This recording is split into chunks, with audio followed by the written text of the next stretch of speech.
And we can measure what's happening in major cities. The emergency hospital room visits decline. Traffic accidents decline. Violent crimes against people decline. And when we stop doing those things, all those statistics reverse. So while science is still struggling a little bit to make the connection, what we can say is the correlations are high. The correlations are so high between when people experience these qualities of experience inside their bodies and when the world responds outside of them, that we say there has to be an effect, and it's a direct effect. So science is certainly involved. My sense is we could study these phenomena for another 100 years, and we will, and still may not know everything. And we are faced right now with some of the greatest crises: social, political, economic, military, environmental, health crises that we've ever seen in recorded human history. And my sense is that we can take what we do know and apply it in a way that helps us to become better people, create a better world, while we are studying to understand more of how these effects work.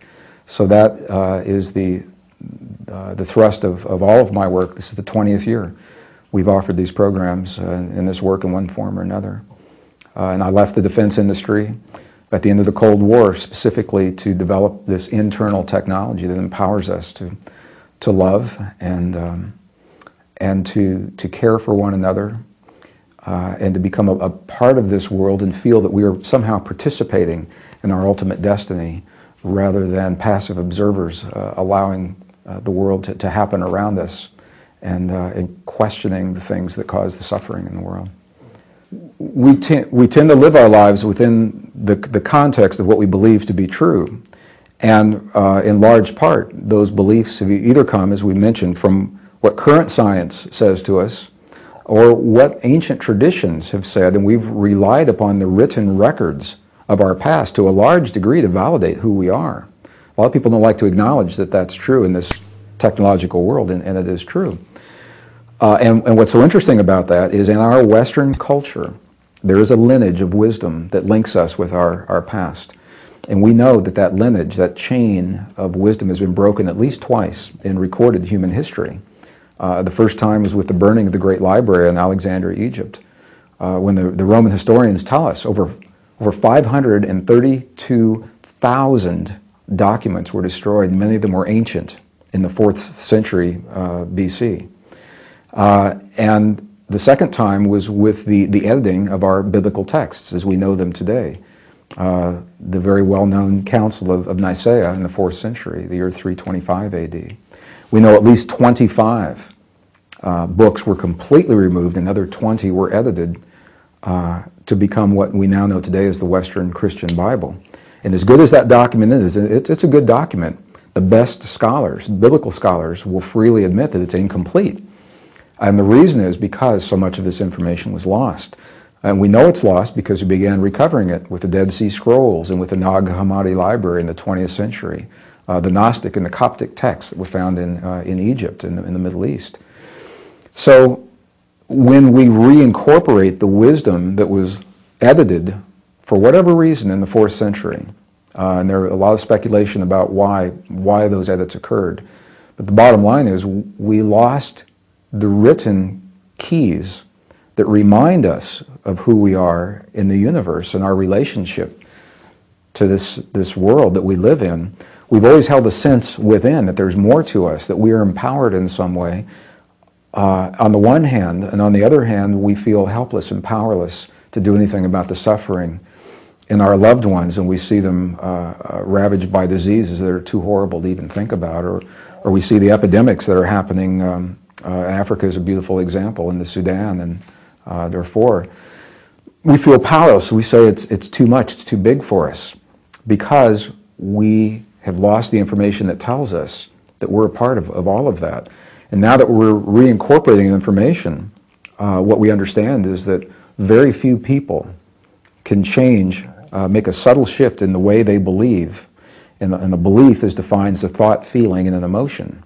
3 separate related experiences in our bodies. And a subtle shift in the beliefs of a few create a tremendous change, a measurable change in the world around us. in ways now that we're only beginning to understand and apply.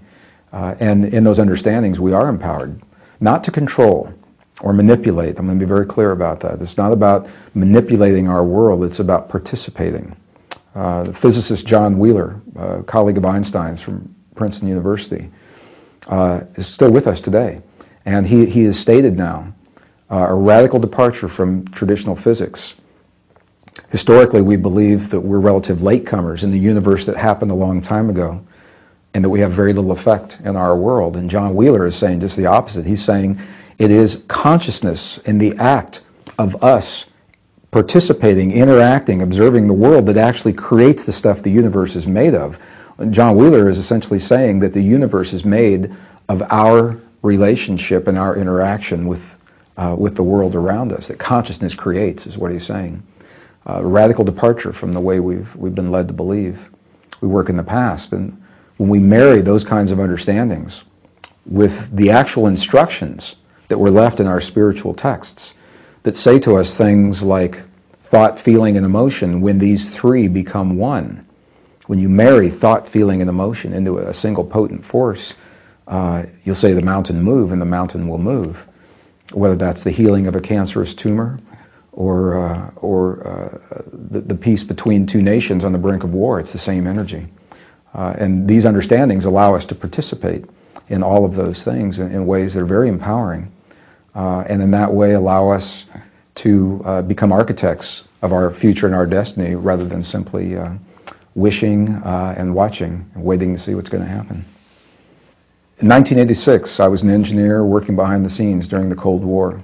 And it was a very frightening time in the history of our world, and we came about this close to doing the unthinkable and unleashing the forces of nuclear weapons on civilian populations in a way we thought was survival. It was just an insane time, absolutely insane. And it was during that time, I was developing software by day and researching these texts at night.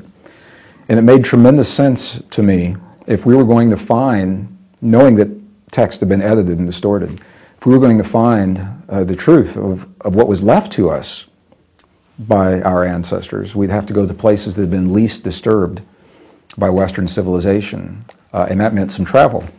So we found ourselves in the temples and the tombs in Egypt, in small villages in the Andes Mountains of Bolivia and Peru, in the monasteries of central China and Tibet, over 17,000 feet above sea level. Beautiful, beautiful part of the world. And it's a tough trip to get there. And the value, people ask me, they said, well, why would you take the time to go to these places? Just, go to the library and check out a book. And the thing is, when we look to a culture that is no longer with us, the temple walls in Egypt are beautiful. To some degree, we believe we know what they're saying to us. And to a large degree, we speculate because we're not even sure we understand the hieroglyphs 100%.